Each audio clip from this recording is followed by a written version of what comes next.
On the morning of April 2nd, 2026, exactly 30 days into the deadliest naval conflict since World War II, the world woke up to news that changed everything.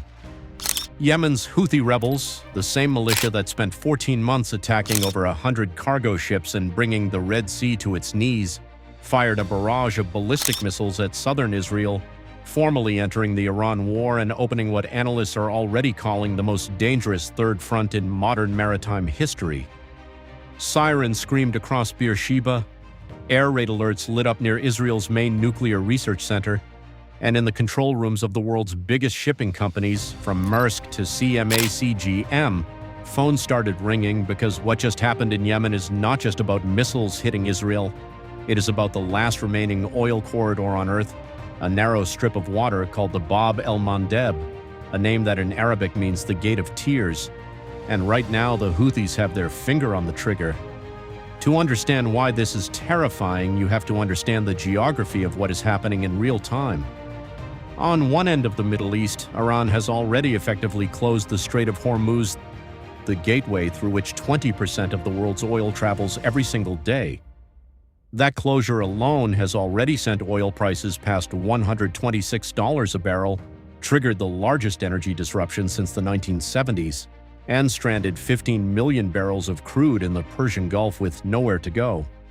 The USS Gerald Ford, America's most advanced carrier, has pulled out of the war zone for repairs. NATO allies are refusing to help sweep Iranian mines.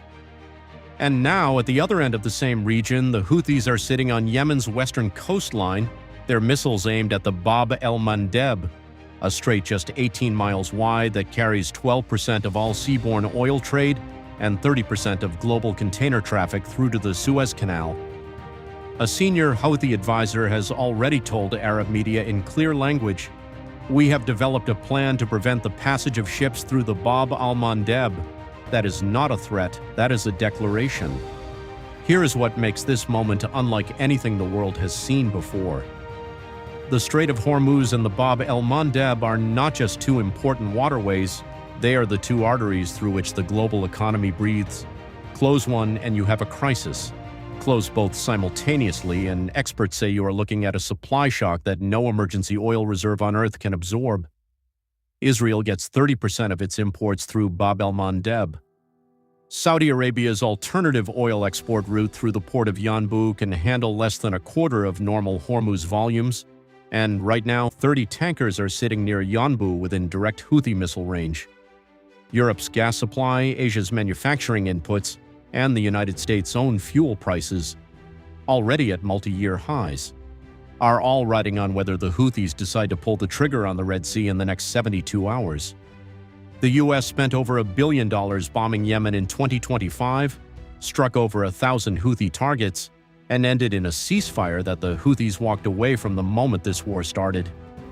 The Pentagon has no clean answer to what comes next. Tehran reportedly held the Houthis back for 30 days, strategically, deliberately, waiting for the moment of maximum pressure. That moment has now arrived. Iranian officials have already told their own media that Bab el-Mandeb is the next pressure valve.